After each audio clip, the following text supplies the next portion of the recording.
Mahalakshmi tarot card रीडिंगमध्ये आज सर्वांचं स्वागत. आजचा आपला विषय आहे आपले पूर्वज, म्हणजेच आपले पित्र जे ह्या जगामध्ये नाही आहेत. मग ते कोणाचे वडील असू शकतात, आजी आजोबा, कुणी असू शकतं.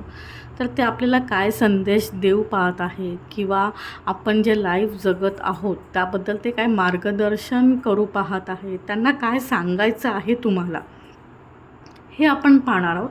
त्यासाठी मी तुम्हाला 2 ऑप्शन समोर दिलेले आहे. पाईल नंबर 1साठी ऑप्शन आहे सर्कल शेप किंवा येल्लो कलर. पाईल नंबर 2साठी ऑप्शन आहे ऑरेंज कलर किंवा स्क्वेअर शेप.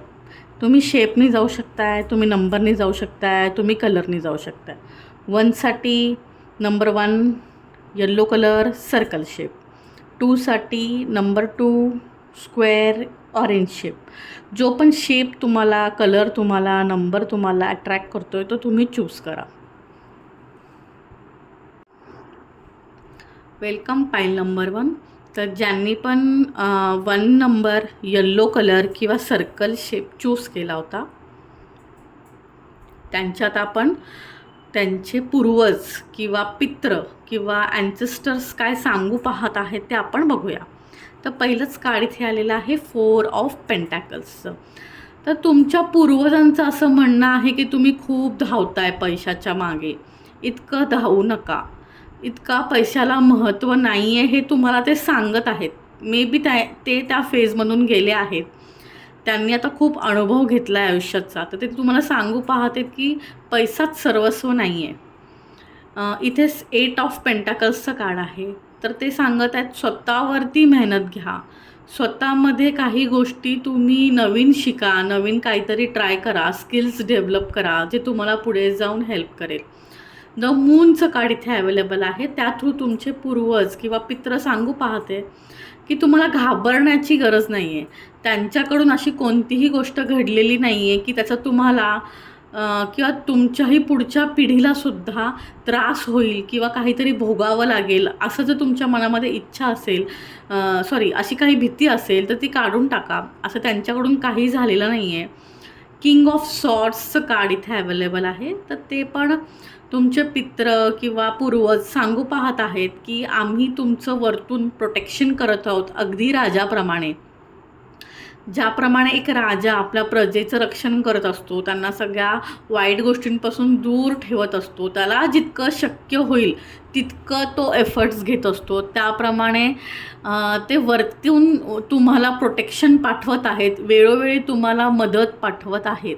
द चॅरिएटचं कार्ड इथे अवेलेबल झालेलं आहे. तर चॅरिएटचं कार्ड हेच सांगत आहे की तुम्ही कदाचित खूप ड्युएल माइंडसेटचं असल्यामुळे पॉझिटिव्ह आणि निगेटिव्ह दोन्ही गोष्टी ते तुमच्यासाठी देत आहेत. तुम्ही निगेटिव्ह गोष्टी जर लाईफमध्ये अट्रॅक्ट करताय तर त्याच तुम्हाला मिळतील, आणि तुम्ही पॉझिटिव्ह गोष्टी अट्रॅक्ट करताय तर त्याच तुम्हाला मिळतील.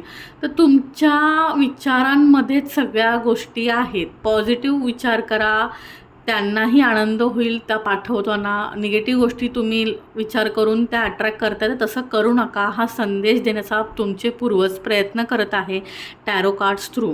इथे 8 ऑफ सॉर्ड्सचं कार्ड आहे. तर ते मला असं सांगत आहे मे बी जे कोणी हे रीडिंग बघत आहे त्यांचं एखाद्या पित्राचं किंवा पूर्वजांचं मृत्यू हा त्यांच्या आजाराचं निदान न झाल्यामुळे झालेलं असू शकतं किंवा त्यांचं उशिरा निदान झाल्यामुळे असू शकतं. कदाचित लास्ट स्टेजला गेल्यावरती समजलं की असं असं झालं आहे किंवा हा त्यांना इश्यू आहे. सो वेळेत औषध उपचार न मिळाल्याने अगदी लास्ट स्टेजला गोष्टी कळाल्यामुळे त्यांचा मृत्यू झाला असणार आहे. तर ते तुम्हाला ह्या कार्ड्स थ्रू सांगत आहेत. म्हणजे पुढचं कार्ड आहे मॅजिशियनचं, की ते मॅजिक करू पाहत आहेत तुमच्या आयुष्यामध्ये. मॅजिक पाठवण्यासाठी ते सक्षम आहेत, तुम्हीही ते स्वीकारण्यासाठी सक्षम बना. द स्टार कार्ड इथे अवेलेबल आहे. तर त्या कार्ड थ्रू ते तुमचे पूर्वज किंवा पित्र हे सांगू पाहत आहेत की आकाशामध्ये जसे चंद्र तारे अवेलेबल आहेत ना, तुम्ही ते रात्री एकदा का होईना बघत जा. चंद्रांचा तारातून जी तुम्हाला ऊर्जा मिळेल ना, त्यातून ते तुम्हाला बघत असतात. तुम्हाला बघून ते खुश होतात. जेव्हा त्यांनाही तुम्ही बघाल तर त्यांनाही आनंद मिळेल हे ते तुम्हाला सांगू पाहत आहे. इथे 4 ऑफ सॉर्ट्सचं कार्ड आहे. तर तुम्हाला ते हाही संदेश देऊ पाहत आहेत की त्यांच्यासोबत काहीतरी फसवणूक झालेली असू शकते. तर त्याचा तुम्ही उलगडा करू शकलात किंवा तुम्हाला जर कळू शकलं तर चांगलं राहील आणि त्याची तुम्ही पुनरावृत्ती करू नका. मग ती फसवणूक पैशाबाबतीत असू शकते किंवा एखाद्या व्यक्तीने, जवळच्याच व्यक्तीने एखादा घात केलेला असू शकतो जो आत्तापर्यंत तुम्हाला नाही समजला आहे किंवा त्या व्यक्तीच्या संपर्कात तुम्ही अजूनही आहात. मात्र तुमचे पूर्वज तुम्हाला सांगू पाहते की ती व्यक्ती तुमच्यासाठी चांगली नाही आहे. तर तुम्ही एकदा जरा तुमच्या जवळच्या व्यक्तींच्या सोबत तुमचं नातं क्रॉस चेक करा. किंग ऑफ पेंटॅकल्सचं कार्ड आहे. तर पूर्वज तुमचे सांगू पाहत आहेत की त्यांनी खूप साऱ्या गोष्टी पैशांच्या बाबत खूप साऱ्या ब्लेसिंग्स ते तुम्हाला देत आहेत किंवा खूप साऱ्या ब्लेसिंग्स ते पाठवणार आहेत. तर तुम्ही त्यासाठी मात्र मेंटली आणि फिजिकली रेडी व्हा असं ते संदेश देऊ पाहत आहे. गायडन्स कार्ड तुमच्यासाठी आज 3 आलेले आहे. द लवर्स कार्ड्सचं गायडन्स कार्ड आहे, द 7 ऑफ वॉन्ड्सचं गायडन्स कार्ड आहे आणि क्वीन ऑफ पेंटॅकल्सचं कार्ड आहे. तर लवर्स कार्डचं इथे आलेलं आहे म्हणजे ते हे सांगत आहेत की मे बी तुमच्या आयुष्यामध्ये तुमच्याकडून प्रेम घेण्यासाठी ते परत तुमच्या कुटुंबामध्ये येतील. मग मे बी ते कोणत्याही रूपाने येऊ शकतात, तुमची मुलगी मुलगा बनून किंवा तुमच्या पुढच्या पिढीमध्ये ते कुठेतरी येऊ शकतात. मात्र त्यांना तुमचं प्रेम हवं आहे आणि तुम्ही त्यांना जे काही विचार करताय, त्यांची जी आठवण काढताय ती त्यांच्यापर्यंत पोचत आहे. 7 ऑफ सॉर्ट्सचं कार्ड आहे. तर ते असं सांगत आहे की जे एफर्ट्स तुम्ही घेतलेत ते त्यांनाही दिसत आहेत. आणि क्वीन ऑफ पेंटॅकल्सचं कार्ड गायडन्स कार्डामध्ये आहे. तर ते हे सांगत आहे की तेही तुम्हाला तितकेच मिस करतात, त्यांचंही तुमच्यावर तितकंच प्रेम आहे जितकं तुमचं त्यांच्यावरती आहे. थँक्यू. वेलकम पाईल नंबर 2. ज्यांनी पण स्क्वेअर शेप, ऑरेंज कलर किंवा 2 नंबर चूज केला होता, त्यांचे पूर्वज काय सांगू पाहत आहेत, त्यांना टॅरो कार्ड्सद्वारे ते तुम्हाला काय मेसेज देऊ पाहत आहे ते सांगण्याचा, ते बघण्याचा मीही प्रयत्न करत आहेत. तर पहिला कार्ड तुमच्यासाठी आलेला आहे 2 ऑफ सॉर्ट्स. म्हणजेच काय, तर एखाद्या तुमच्या पूर्वजाचा मृत्यू हा मानसिक आजाराने झालेला असू शकतो. त्या व्यक्तीला म्हणजे त्या व्यक्तीचं मरण येईपर्यंत त्याचं निदान नाही झालेलं. द डेव्हिलचं कार्ड इथे अवेलेबल आहे. म्हणजेच काय, एखादा पूर्वज तुमचा अतिशय व्यसनाच्या आहारी जाऊन मृत्युमुखी पडल्याचे चान्सेस असू शकतात. जसं दारू, सिगरेट किंवा अन्य कोणतंही व्यसन त्यांना असू शकतं आणि त्याचा झाल्यामुळे त्यांच्या किडनीवर परिणाम होऊन किंवा ब्रेन हॅमरेज किंवा अटॅकसारख्या मोठ्या दुर्धर आजारांचा प्रादुर्भाव मला इथे दिसत आहे. द फूलची एनर्जी पण इथे आहे. तर तुमचे पूर्वजांना कोणीतरी फसवलेलं पण असू शकतं. डेथचं कार्ड इथे आहे. सो दॅट की आता रिसेंट पण हे जे कार्ड रिडिंग बघत आहेत, आता रिसेंटली पण मला वाटते 6 महिन्यापूर्वी किंवा मागच्या वर्षी त्यांच्या लाईफमध्ये कोणत्या तरी प्रिय व्यक्तीची किंवा प्रौढ व्यक्तीचा मृत्यू झालेला असू शकतो रिसेंटली. 4 ऑफ सॉर्ट्सचं कार्ड इथे आहे. तर ते असं सांगू पाहते, मे बी काही पूर्वज तुमचे तुम्ही त्यांच्या आजारांवरती किंवा त्यांच्या ह्याच्यावर सोडून दिले, सो दॅट त्यांच्यावर कोणतेही औषधोपचार झालेले नाही आहेत असेही मला काही दिसत आहेत. नाईट ऑफ पेंटॅकल्सची एनर्जी इथे आहे. तर तुमचे पूर्वज तुम्हाला त्यातून मेसेज असा देत आहेत की त्यांनी जे काही धनसंचय केला आहे किंवा त्यांच्या ज्या काही पैशाचा तुम्ही उपभोग घेताय, त्यांनी जी काही प्रॉपर्टी करून ठेवली आणि तो जो तुम्ही वापरताय, तर ती तुम्ही चांगल्या कामासाठी वापरा, सत्कर्माने पैसा कमवा.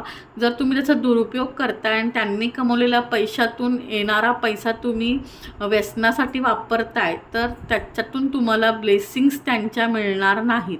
नाईट ऑफ वॉन्ड्सची एनर्जी इथे आहे. तर ते तुमचे पूर्वज यातून तुम्हाला सांगू पाहत आहेत की फ्युचरमध्ये ते तुम्हाला कोणती तरी नवीन ऑफर येऊ शकते. 8 ऑफ वॉन्ड्सची एनर्जी पण इथे आहे.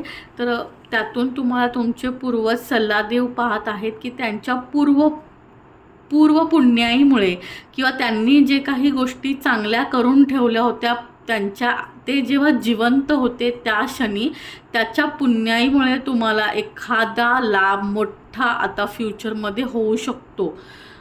3 ऑफ वॉन्ड्सचं कार्ड इथे अवेलेबल आहे.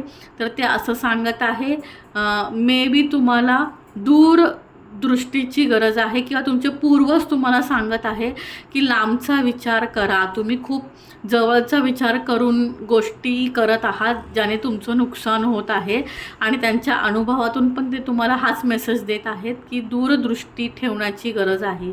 एम्पररचं कार्ड आहे. तर एम्पररचं कार्ड तुम्हाला तुमचे पूर्वज हे सांगू पाहत आहेत त्यातून त्यांनी खूप कष्ट घेऊन एफर्ट्स घेऊन ते सगळ्या गोष्टी मिळवलेल्या आहेत. जसं तुम्ही आता उपभोग घेतात तर तुम्ही तो जतन करा, त्याच्यामध्ये वाढ करा. मात्र जर तुम्ही ते कमी करताय, ते विकताय किंवा त्याचा गैरवापर करताय किंवा त्या पैशातून तुम्ही व्यसन करताय तर त्याचा तुम्हाला फायदा होणार नाही. तुम्ही ब्लेसिंग्स कमवत नाही आहात. तुमच्यासाठी 3 मी गायडन्स कार्ड घेतलेले आहेत, म्हणजे ते आलेले आहेत. द गायडन्स कार्डमध्ये पहिलं कार्ड आहे द वर्ल्ड, दुसरं आहे द हर्मिट आणि नंतर आहे पेज ऑफ वॉन्ड्स.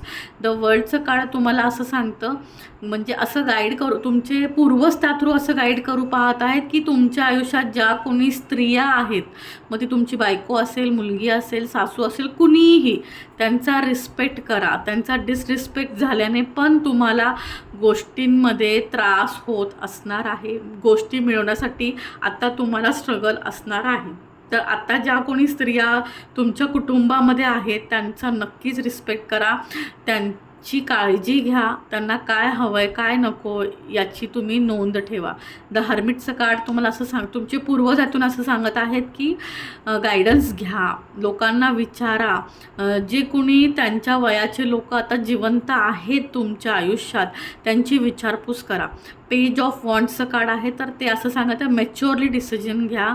बालिश डिसिजन घेऊन तुम्ही जर थोडा स्वतःच्या स्वार्थाचा विचार करत असाल तर तुम्हाला महागात पडेल. थँक्यू.